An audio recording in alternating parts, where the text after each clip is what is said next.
찬양할 때 그 청년들이 요새 찬양을 이제 열심히 하는데 그 오늘 보니까 이제 온유가 와서 찬양을 하네요. 또 이제 얼마 안 있으면 청년이 와서 또 그 승희, 대학교 다니는 승희가 와서 또 찬양도 하고 또 우리 교회 청년부에 또 기속이 될 거고, 또 중고등부 중에서 또 대학교 올라간 애들이 몇 명 있고, 내년에 청년부가 좀 많아질 거예요. 그래서 여러분들이 이 교회가 이제 젊은 그런 분위기가 한 4, 5년 정도 가지 않겠나 생각은 들어요. 기도 많이 해주시고 젊을 때 신앙이 좌우로 흔들리지 않도록 온전히 하나님만 바라보고 나가도록 그렇게 우리가 많이 기도하고 신경을 써야 될 거예요. 오후의 말씀은 관계와 활동면, 관계는 세 가지 관계죠. 하나님과 관계, 사람과의 관계, 만물과의 관계. 활동도 뭐 같이 이렇게 볼 수가 있겠어요. 거기에 관계된 모든 활동. 그래서 이런 면들을 두루두루 볼 때 관계와 활동을 어떻게 할 것인가 하는 그런 내용이에요. 근데 이 본문에 보면 5절에 보면 그 속에서 이렇게 말씀을 했어요. 그 속에서 내 생물의 형상이 나타나는데, 그럼 그 속은 어떤 속인가? 5절에 말씀드린 폭풍과 또 큰 구름, 번쩍번쩍하는 빛, 단세, 이 네 가지 하나님이 머물 처소를 우리에게 알려주셨는데 그 속이라 그 말이죠. 그 현실 안에 현실을 만난 그 처소, 거기에 내면적인 것을 들여다보면 이런 것이 있다 하는 거예요. 그 속에, 하나님이 주신 현실 속에 이렇게 보면 되겠어요. 생물을 그 속에 이 본문의 말씀 보면 내 생물의 형상이 하는데 생물이 나타났다 그 말이죠. 생물은 그룹을 가리키고 그룹은 성경에서는 천사라 이렇게 말합니다. 천사를 상징할 때 그룹. 여기서 말할 때 내 생물할 때 천사를 가리킨다 하는 거예요. 근데 이 천사를 통해서 형상을 보여주는데 5절에 보면 내 생물의 형상이 나타나는데 그들의 모양이 이러하니 그들에게 사람의 형상이 있더라. 내 천사를 통해서 사람의 형상을 나타냈다 그 말이죠. 그 모양이 어떤 모양? 사람의 형상이더라. 천사를 통해서 나타내 보여주는 모양이 사람의 형상이더라 이렇게 말했어요. 사람의 형상은 하나님의 창조하실 때, 우리 사람을 창조할 때 하나님의 형상대로 창조했어요. 그러면 이 원형은 하나님이시고 우리는 하나님의 모형이죠. 하나님의 속성대로 창조된 것이 우리 사람이에요. 그럼 우리는 어떤 일을 해야 되는가? 원형이신 하나님을 드러내는, 하나님을 나타내고 드러내는 그 일을 하는 것이 우리 사람이라고 하는 거죠. 사람을 통해서 하나님을 발견하게 되는 거예요. 그럼 우리는 하나님을 나타내고 드러내는 그 일을 해야 된다는 거죠. 하나님은 아닌데, 우리가 하나님은 아닌데, 하나님과 똑같은, 하나님을 닮은, 하나님을 나타내고 드러내는 그 위치에 있는 우리가 성도라. 그렇기 때문에 성도들은 자기 그 거처에서, 자기 현실에서 하나님을 그대로 나타내고 보여주는 그것을 하는 것이 우리가 하나님의 형상을 가진 자라 이렇게 볼 수가 있겠어요. 이 본문의 해석이 이렇게 되는 거예요. 5절에 보면 그 네 가지, 하나님이 네 가지 주신 그 성도에게 나타나는 현실, 그 머물 처소, 그 속에 천사가, 내 생물인 천사가 형상을 우리에게 보여주는데, 나타나는데 그 모양이 사람의 모양이고 이 사람은 곧 하나님의 형상을 나타내는 것이고 이 사람은 그 현실에서 하나님을 드러내고 나타난 일을 하더라. 이렇게 보면 된다는 거죠. 그러면 이 본문에 보면 각각 6절에 그들에게 각각 내 얼굴과 내 날개가 있고 이 형상, 내 생물을 표현할 때, 천사를 통해서 나타내 줄 때, 내 얼굴과 내 날개가 있고, 요거를 여러분들 바로 이해해야 돼요. 제가 어떤 사람하고 이렇게 얼굴 이렇게 맞대고 쳐다보고 있어요. 이렇게 보고 있어요. 그러면 그 사람하고 나하고 관계하고 있다 그 말이죠. 관계라는 것은 대화를 하거나 무엇을 하거나 하는 그런 관계를 나타내고 있다는 거죠. 그러면 이 천사로 말하면 날개 있죠. 날개는 뭐예요? 이렇게 젖으면 날아가겠죠. 그러면 움직인다 그 말이죠. 그것은 활동을 가리킨다. 활동. 그러니까 이 본문의 내용을 보면 각각 내 얼굴과 내 날개가 있고, 근데 날개가 있고 하는데 내 날개, 내 얼굴 이렇게 말했으니까 넷이라 그 말은 동서남북. 그러면 사방팔방 한마디로 전체 그 얼굴에서 전체 면을 나타내고 있고, 날개가 내 날개라 그 말은 동서남북 사방팔방 막힌 것이 없이 전체적인 거기에서 활동면을 나타내고 있다. 그러면 다른 면으로 보면 우리 믿는 성도는 전체적으로 관계하는 면은 어떤 부분이든 어떤 상황이든 관계하는 관계가 있고, 어떤 부분이든 어떤 상황이든 우리가 전체적으로 활동하는 면이 있다. 그것을 말을 한 거예요.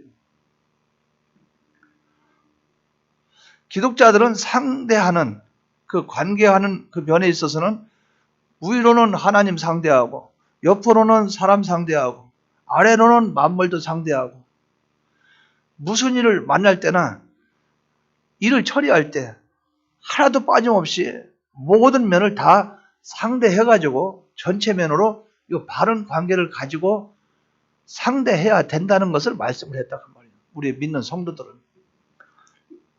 어떤 사람은 사람만 상대하고 돈만 상대하고 권세만 상대하고 하나님은 상대하지 않는 그런 경우가 있어요. 이것은 올바른 관계가 아니라는 거죠. 그렇기 때문에 우리는 하나님 아버지 앞에 온전한 믿음과 온전한 신앙은 만물과 사람과 하나님과 전체 관계에서 바로 하고, 또 거기서 움직이는 활동, 우리가 모든 일을 이런 일을 하거나 저런 일을 하거나 어떤 일을 하든 거기에서 활동면에서 전체적으로 모든 것을 하나님의 뜻 안에서 이루어지는 이것이 돼야 된다는 거예요. 기독자의 활동하는 그 면을 우리가 바로 기억하자 그 말이죠. 그렇기 때문에 우리가 좌우로 치우치지 말고 전체 면을 하나도 빠짐없이 다 상대하는 활동을 해야 된다 그 말이죠.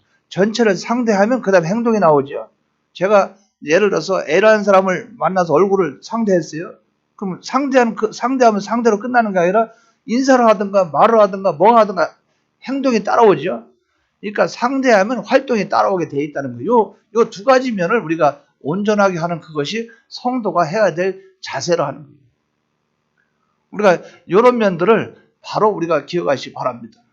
그러면 구체적으로 봐서 이 본문에 그러면 어떤 면에 대해서 우리가 상대하고 관계하고 관계는 어떻게 관계하며 활동을 어떻게 해야 되는가, 그것을 7절부터 쭉 설명을 해놨어요. 7절 보면 그 다리는 곧고 이렇게 말을 했어요. 다리는 곧고. 다리는 무엇을 할 때 사용합니까? 걸을 때 사용하죠. 근데 다리가 구부러지거나 그런 것이 아니고 걸을 때 이리저리 좌우로 흔들리며 걷는 것이 아니고 곧고, 그러니까 곧고 바르게 걷는다 그 말이죠. 곧고 곧게 걸어가는 것을 말한다 그 말이에요. 기독자들의 생활은 모든 면에서 옳고 바르고 참되고 거룩한 길을 걸어가야 된다. 이것이 관계하는 면과 활동하는 면에 대해서 걷는 면에서는 그렇게 하다 그 말이죠. 우리가 신앙에 걸을 때 그 발걸음을 어떻게 걸어갈 것이냐. 곧게 걸어가야 된다. 이 사람을 상대하든 저 사람을 상대하든 사람을 상대할 때 옳고 바르고 참되게 상대하고 그대로 걸어가야 된다는 거죠. 활동이 나와야 된다는 거죠. 그러면 하나님과 관계는 어떠냐? 하나님 관계에서도 옳고 곧고 바르고 참되게 그것을 찾아서 전체 면에 못하는 것이 없이 어긋남이 없이 그걸 찾아서 활동을 하고 그대로 행위를 하는 그것이 돼야 된다는 거예요. 그래서 우리는 신앙의 발걸음은 곧아야 된다. 곧아야 된다. 삐뚤으면 안 된다는 거죠. 그래서 하나님은 언제나 우리에게 말할 때 좌우로 치우치지 말고 이 말을 항상 말씀해요. 좌우로 치우치지 말고. 소망을 보고 그 말은 한 목적지가 있으면 그대로 가라 그 말이죠. 너희는 천국을 바라보라. 그 말은 천국을 바라보고 걸으면 좌우로 치우치지 않고 하늘나라만 보고 걸어가게 되죠. 곧게 걸어갈 수 있다 그 말이죠. 그래서 우리는 어떤 상황이나 어떤 현실이 나타날지라도 우리는 곧게 옳고 바르고 참되게 걸어가는 걸음걸이가 돼야 된다는 거죠. 어떤 때는 이 걸음을 걷다가 어떤 때는 이 걸음을 걷다가 그 걸음은 관계면은 잘못됐다는 거예요. 자 봐요. 하나님과 관계는 바로 하지 않는데 사람과의 관계는 바로 됐어요. 그럼 그것을 무슨 주의라고 말합니까? 인본주의라고 말하죠. 그 사람과 관계는 큰 문제가 없어요. 그런데 어디에 걸려요? 하나님 관계가 걸리죠. 우리가 만물 관계는 바로 하는데 사람 관계는 바로 못해. 왜? 사람과 관계를 할 때 만물 관계할 때 돈에 걸리면 사람하고 또 거리가 멀어져. 그럼 그 사람은 만물 관계는 바로 할지라도 사람 관계를 바로 못하는 거죠. 사람 관계를 바로 못하니까 하나님 관계가 바로 안 되고. 그러니까 하나님 관계, 사람 관계, 만물 관계 모든 관계가 전체면 동서남북 어디든 전체면을 바르게 하면서 우리가 어떤 행동을 할 때 곧고 바르게 이 신앙 걸음을 걸어가야 된다. 옳고 바르고 참되게 걸어가야 된다는 거예요. 우리는 삐뚤어진 길은 걷지 마시기 바랍니다.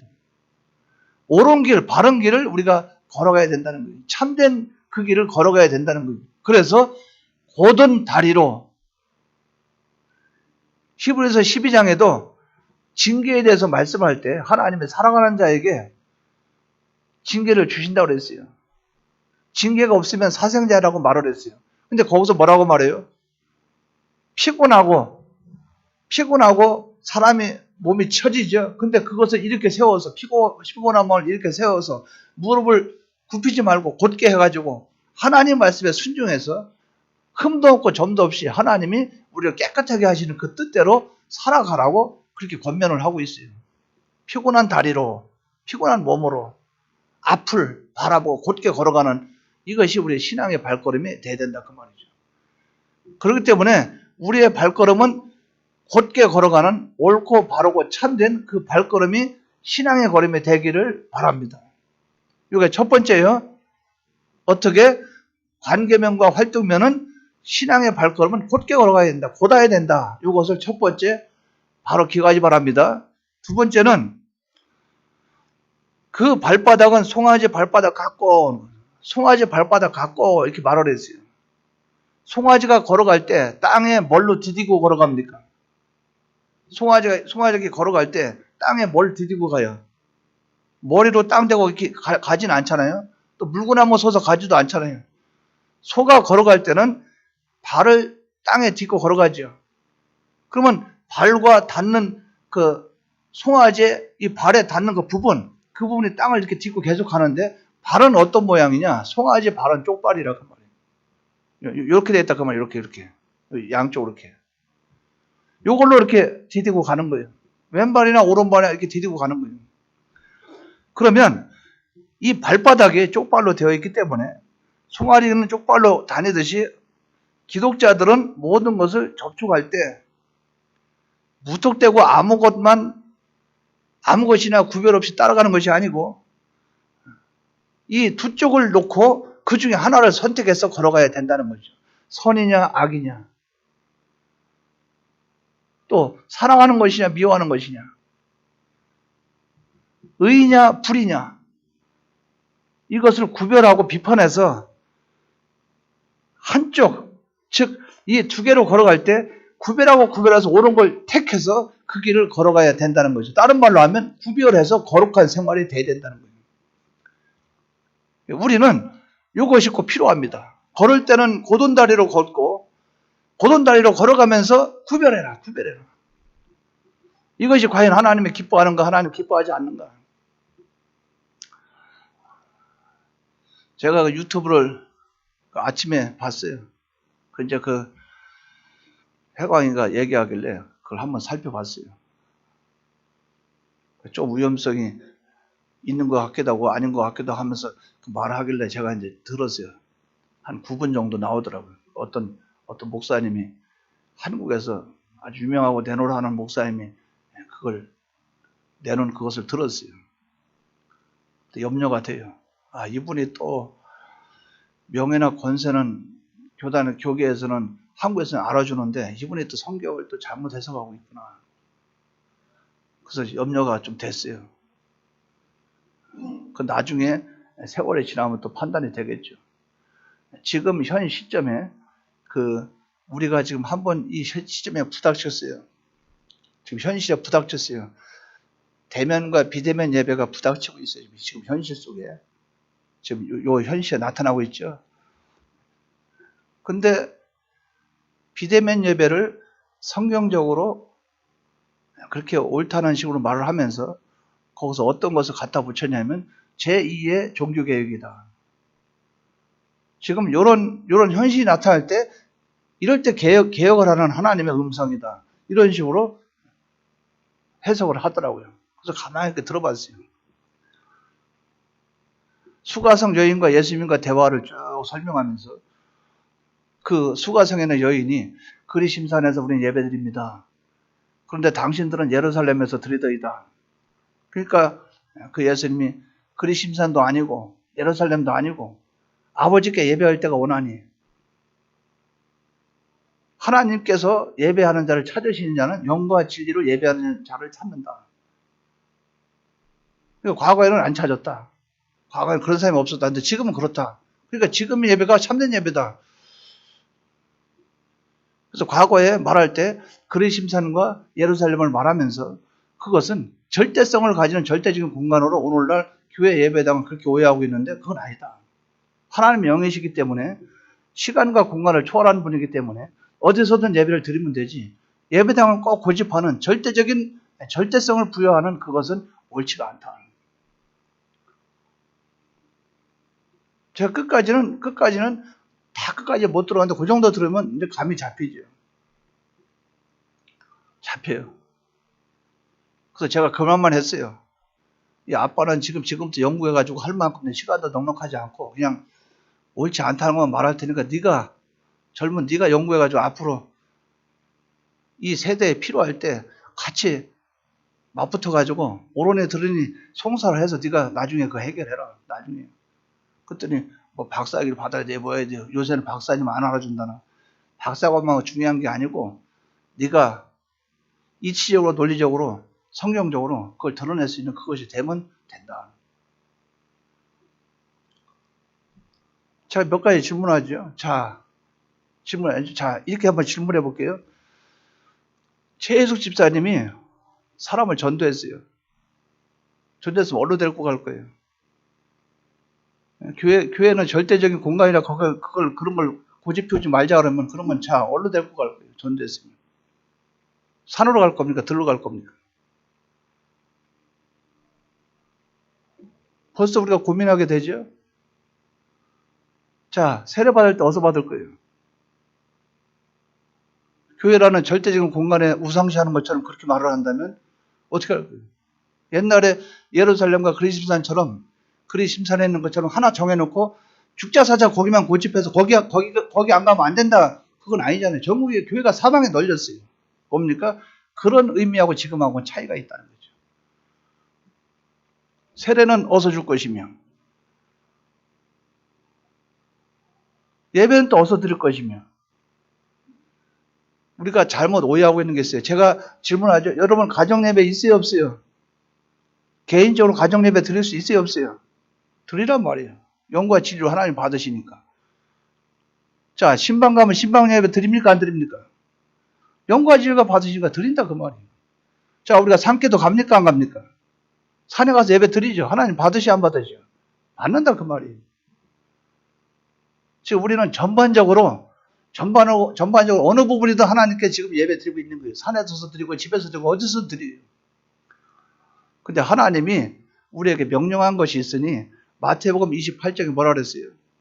너희는 모든 족속으로 제자를 삼아 아버지와 아들과 성령의 이름으로 세례를 주고 내가 네게 분부한 모든 것을 가르쳐 지키게 하라. 그거는 교회를 전체가 모이는 공동교회가 있어야 된다 그 말입니다. 분명히 말씀했죠. 다니면서 전도해서 교회로 데리고 와서 세례를 주고 교회 성도가 되게 해서 거기서 네가 설교해서 가르쳐서 지키게 해라. 신약에 보면 성경의 말씀도 그런 말씀 있죠. 신약에 교회에서 집사를 세웠어요? 안 세웠어요? 교회 스데반 집사 세웠죠. 일곱 집사 세웠죠. 그러면 교회의 절대성을 부정하면 산이나 들이나 아무 데 가면 예배 드리는데 뭐로 집사를 세워요? 공동체가 필요가 없는데.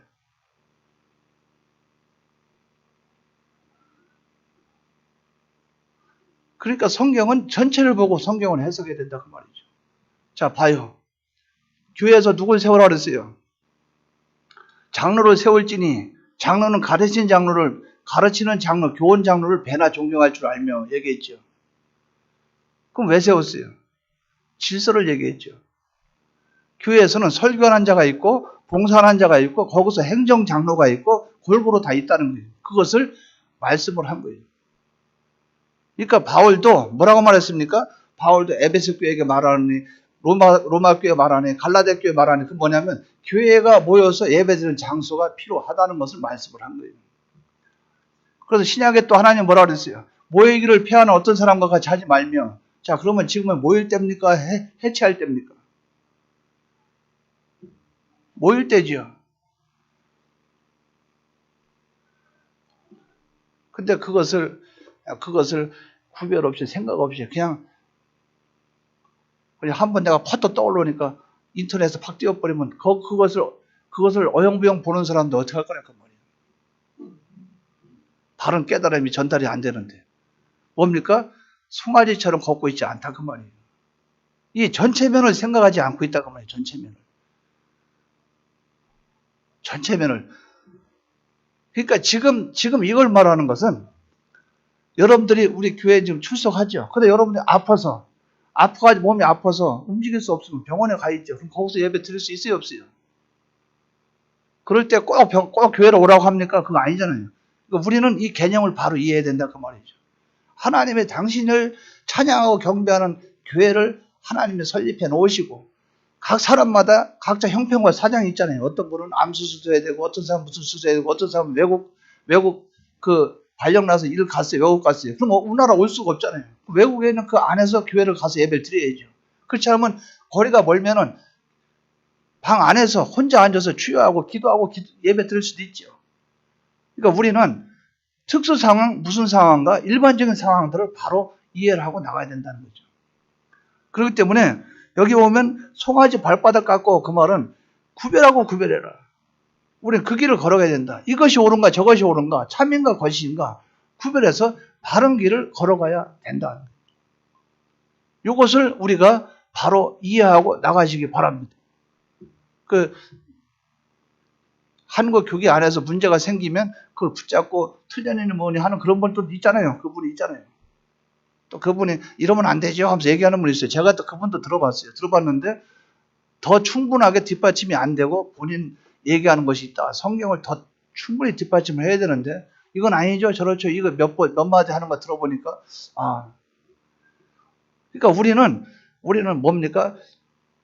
이 송아지처럼 땅을 딛고 걸어갈 때는 쪽발이기 때문에 옳으냐 그러냐 이것이 참이냐 거짓이냐 이것을 구별해서 옳은 것 한 가지를 붙잡고 나가는 그것이 돼야 된다 그 말이죠.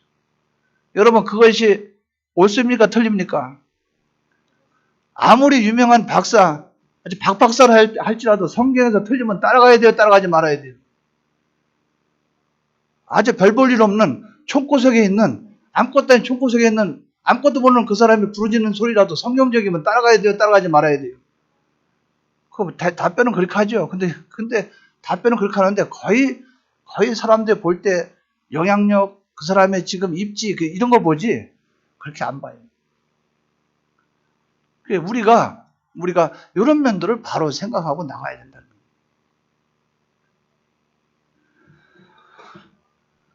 또 뿐만 아니라 이 본문에 보면 마광한 구리 같으며 이렇게 말씀을 했어요. 마광한 구리같이 빛나며, 구리는 계속 닦으면 빛이 나죠. 빛이 유난하게 나죠. 기독자 우리 믿는 성도들이 이 세상에서 이런 형편 저런 형편 여러 가지 형편을 만나게 돼요. 올라갈 때도 있고 내려갈 때도 있고 흥할 때도 있고 망할 때도 있고, 이런 자리에서 이런 연단 저런 연단을 그 형편과 사정에 따라서 연단을 받게 돼요. 그 형편과 사정에서 마치 구리를 닦고 씻고 막 하듯이 우리 내 자체를 닦고 씻고 삐고 깎고 막, 그래서 빛을 내게 한다 그 말이죠. 자체가 번뜩거린다 그 말이에요. 닦고 이것만 남아있는 그것이 얼마나 좋으냐 그 말이죠. 이게 구리가 있으면 구리에 녹슬라고도 하고 뭐 어디 골고루 끼어 있잖아요. 그러면 이걸 막 닦고 하면 이거 다 없어지잖아요. 없어고 뭐만 남아? 빛만 남죠. 반짝반짝. 그러니까 우리가 닦아서 남는 게 뭐만 남는가? 하나님을 기쁘게 한 거, 하나님을 존귀하게 한 거, 하나님을 영화롭게 한 거, 그분 말씀대로 순종한 거, 이런 것들만 남아서 빛을 발하게 된다면 내 자체가 어때요? 불로 연단한 금과 같고, 또 정금보다 더하게 나간다 한 것처럼, 그 욥에게 하신 말씀처럼 내가 단련한 후에 정금같이 나아가리라 하는 그 정금이 된 것과 같이 내 자체가 그렇게 된다는 거죠.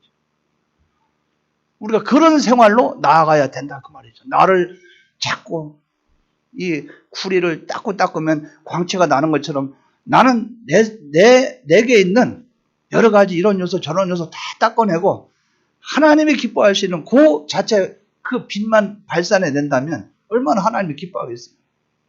내 자체가 그것만 남는다면 얼마나 좋겠어요. 이러한 삶이 우리의 삶이 돼야 된다는 거예요. 그러니까 하나님과 이 관계에 보니까 하나님과 관계에서 나는 이런 면이 부족하구나. 그거를 좀 삐고 깎고 막 하니까 막 닦고 하니까 반짝반짝 빛나. 거기서 부정적인 요소를 닦아버리니까 막 빛나. 내가 하나님과 관계뿐 아니라 사람과의 관계에서 요 부분은 사람과 관계가 잘못됐구나. 그거를 마치 닦아버리니까 빛만 나타나게 된다 그 말이죠. 그러니까 마광한 구리같이 우리는 빛나는 이것이 돼야 된다 그 말이죠. 마광한 구리같이 빛나는 것이 돼야 된다. 우리 자체를 닦아서 번쩍번쩍하게 만들어서 그것만 빛만 남아있는 것처럼 존귀하고 칭찬받고 영광스러운 그 생활을 하는 우리가 되기를 바랍니다. 이것이 우리에게 나타나기를 바랍니다. 이것이 하나님을 기뻐한다 그 말이죠. 이 삶이 우리에게 나타나기를 주의 이름으로 축원합니다. 네 번째는 이 본문에 보면 뭐라고 말씀했는가? 8절에 보면 그 사면 날개 밑에는 각각 사람의 손이 있더라. 내 생물의 얼굴과 날개가 이러하니, 그 사면이라 하는 거, 사면 동서남북 가리켰죠. 동서남북 전체를 가리켜요. 날개는 활동을 가리킨다고 말했어요. 날개 밑에는 뭐가 있어요? 각각 사람의 손이 있더라. 뭡니까? 사람의 행위가 있더라. 행위. 그 활동을 보니까 사람의 행위더라. 전체 면으로 모든 면에 대해서 관계하고 상대해서 행동할 때 그 행동한 대로 참 사람의 행위가 있게 된다 그 말이에요. 예를 들면 진리와 영감대로 행동하면 진리와 영감대로의 참 사람의 행위가 되고, 진리와 영감대로 행하지 않는 그 행동이 되면 참 사람이 아닌 거짓된 사람으로 그 행위가 나타나게 되듯이, 콜라 먹으면 뱃속에 콜라 색깔이 있듯이, 간장 먹으면 뱃속에 간장이 있듯이, 생수를 마시면 그 속에 엑스에 찍으면 하얀 건 나타나듯이, 그 사람이 어떤 행동을 하는 거기에는 원인이 있으면 결과가 나타나잖아요. 그렇기 때문에 하나님을 관계하고 상대해서 그분 기쁘시게 한 그것이 참 행위로 나타난다면 얼마나 좋겠어요. 내 생물의 얼굴과 날개가 이러하니, 내 생물의 얼굴과 날개가 이러하니, 생물, 천사라고 말을 했고, 이 생물이 하나님의 형상을, 사람의 그 원형인 하나님의 형상을 사람의 형상으로 나타나고 보여주는 게 이 천사 아니에요. 이 본문의 말씀대로 보면 하나님께서 천사를 통해서 나타내는 모든 면을 상대해서 관계하고 있는 것과 활동하는 면에 대해서 다 이러하다 그 말이에요. 천사를 통해서 나타내신 성도들의 이 관계면과 활동면은 기독자들이 자기가 머무는 그 현실, 자기 현실, 그 현실에서 하나님 나타내는 하나님과 똑같이 되는 것이 사람의 형상이에요. 그러니까 하나님은 원형이고 우리는 모형이기 때문에 전체 면으로 모든 면을 상대해서 관계하고 활동하고 옳고 바르고 참된 걸음으로 선과 악, 의와 불의를 구별해서 걷고 각종의 현실에서 연단받아서 칭찬과 존귀와 영광을 마련하고 참 사람의 행위로 살아가는 이것이 우리 성도가 해야 할 일이라, 관계와 활동이라 그 말이죠. 그러니까 이걸 잘 기억하시오.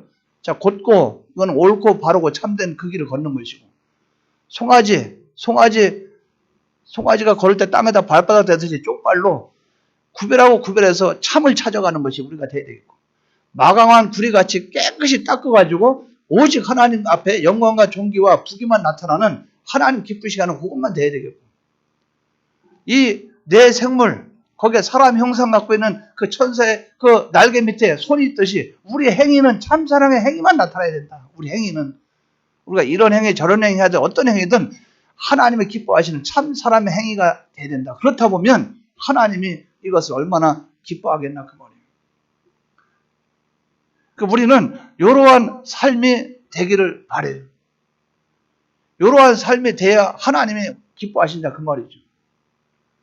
여러 가지 있어요. 우리가 참 생각해 볼 부분이 여러 가지 있어요. 그래서 저는 그걸 고민하면서 찾아봤어요. 많이 찾아봤어요.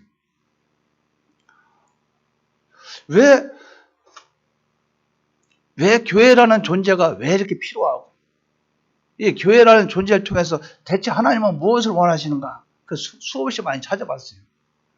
근데 교회에는 특수성이 있더라 그 말이에요. 교회가 존재하기 때문에 목사를 뽑고, 교회를 존재하기 때문에 목사가 존재하는 거예요. 그렇지 않으면 목사가 필요 없어요. 산이나 들이나 아무 데서 예배드리면 교회에 목사가 필요 없어요. 왜 성경에 굳이 목회자가 있어야 되는가? 교회가 존재해야 되기 때문에 그런 거예요. 왜 교회에 굳이 집사가 필요한가? 교회의 일들을 해야 되기 때문에 그런 거예요. 봉사의 직이 있어야 되기 때문에 그런 거예요. 그러면 건물 안에 있는 교인들 모이는 단체를 하나님이 필요하다고 하나님이 말씀하신 거예요. 왜 교회가 필요한가? 뭡니까? 가르쳐 지키게 하라. 성화 부분에 있어서 말씀을 받아야 사람이 변화되기 때문에 자기 지식 가지고 집에서 아무리 묵상해봐야 깨달음이 안 나옵니다. 하나님께서 전해주는 말씀, 그때 그 시대의 자기 진리를 받아야 돼요. 이 교회의 필요성이 그만큼 필요하다 그 말이죠. 왜 교회가 필요할까? 신앙 고백을 해야 됩니다. 세례 받아야 돼요. 교회가 왜 필요할까? 세례 성찬해야 됩니다. 주님이 기념하라. 교회란 존재는 얼마나 중요한지 몰라요. 그래서 우리는 마음속에 이런 중요성을 깨닫고 인식해서 우리가 하나님과 관계면에서 하면서 교회를 통해서 우리는 하나님께 영광을 드리고, 또 나는 내 생활과 모든 삶 속에서 하나님을 기쁘시게 하는 이것이 우리가 돼야 되겠다는 거예요. 우리 교회 연세가 많으신 분들 있죠? 연세가 많으신 분들. 제가 오늘 광고를 해서 여러분, 우리가 오늘부터는 지금 여러 가지 어려움이 있으니까 각자 집에서 알아서 들으십시오. 그리고 이 교회에서 영상을 한번 여러분 보십시오. 자, 여러분 유튜브 뚝딱뚝딱 할 수 있는 분 몇 명이나 되겠어요? 나이 드신 분들. 주일학교 초등학생들 뚝딱뚝딱 할 수 있는 사람 몇 명이나 되겠어요? 그들 신앙은 어떻게 할 거예요? 그들 신앙, 그걸 영과 진리로 예배드린다, 아무 데나 가서 드린다, 그렇게 갖다 붙일 겁니까? 해석을 생각을 해봐요. 몸이 아파서 못 움직이고 정신적으로 안 좋고, 그래서 이해력이 적고 또 깨달음이 적고 생각이 적고 이런데 거기서 어떻게 할 거예요? 자체적으로. 아내는 예수 믿고 남편은 예수 안 믿으면 두들겨 맞으려고 혼자 주여주하고 있다가 몽둥이로 맞아 죽으려고 집에서 한번 생각해봐. 거기서 이 모든 걸 어떻게 할 거냐 그 말이죠. 우리는 심사숙고하고 깊숙이 생각해야 된다 그 말이죠. 어떤 것이 깊숙이 생각해야 된다 그 말이에요. 뭡니까? 어디든 성경에서 그 해답이 있다. 성경에 해답이 있다. 성경으로 들어가려면 3분의 1 들어가지 말고 3분의 3을 들어가라. 내가 어떤 걸 정해놓고 그걸 가지고 끄집어내려고 연구하지 말아라. 성경은 내가 결론을 내려놓고 연구하는 거 찾아 들어가면 그게 얼마나 많은 사람 피해를 주는지 몰라요. 성경을 연구할 때는 내 머릿속은 무의 상태가 돼야 돼. 아무것도 없는 상태로. 그러면서 찾아 들어가야 정답이 나오지. 머릿속에서 나는 요거는 이렇게 생각해. 그러면서 그것만 찾아서 계속 그것만 찾아서 그걸 성경 구절을 짜집게 해가지고 그러니까 난 요렇다. 그건 아니라는 거예요. 그래서 우리는 언제나 성경을 들어갈 때는 제로인 상태로 먼저 그 집회 때 한번 그 말씀을 하셔요. 그 김명재 목사님이 그 말씀한 거 비유한 것이 지금도 너무 옳다고 생각 들어요. 내가 자동차를 끌고 서울도 갔다가 부산도 갔다가 또 신방도 갔다가 다 하고 다닌다. 그러다가 교회 와서 주차장에다 차를 딱 세우면 시동을 딱 끄면 언제나 매다기는 0으로 가 있다. 매다기 딱 끄면은 루룩 하면 0으로 가 있다. 시동을 끄고 움직일 때는 사방에 막 10km, 20km 막 움직이지만 시동을 끄면 0으로 가 있다. 우리의 신앙은 언제나 0으로부터 시작이 된다. 언제나 우리는 겸손해야 된다 그 말이죠. 우리는 하나님과 관계 속에서 하나님과 나와 관계 속에서 어떤 것이 하나님 기뻐하시는가 이거 찾아서 4가지로 살아가기 바랍니다. 첫째, 곧은 발걸음으로 갑시다. 두 번째, 송아지 발바닥처럼 구별하면서 삽시다. 세 번째는 마강한 구리가 번쩍번쩍 하는 것처럼 우리는 내 자체의 모든 걸 연단받아서 하나님 앞에 깨끗이 나가는 요 목적으로 살아가자 그 말이죠. 그리고 날개, 활동하는 활동을 가만히 보니까 그 밑에 사람의 손이 있다 그 말이죠. 우리의 행위가 참사람의 행위가 되도록 힘써도록 하자. 이러한 4가지 사람이 된다면 하나님이 기뻐하시고 기뻐한다 그 말이죠. 이러한 사람이 되기를 주의 이름으로 축원합니다. 다 같이 통성으로 기도드리겠습니다.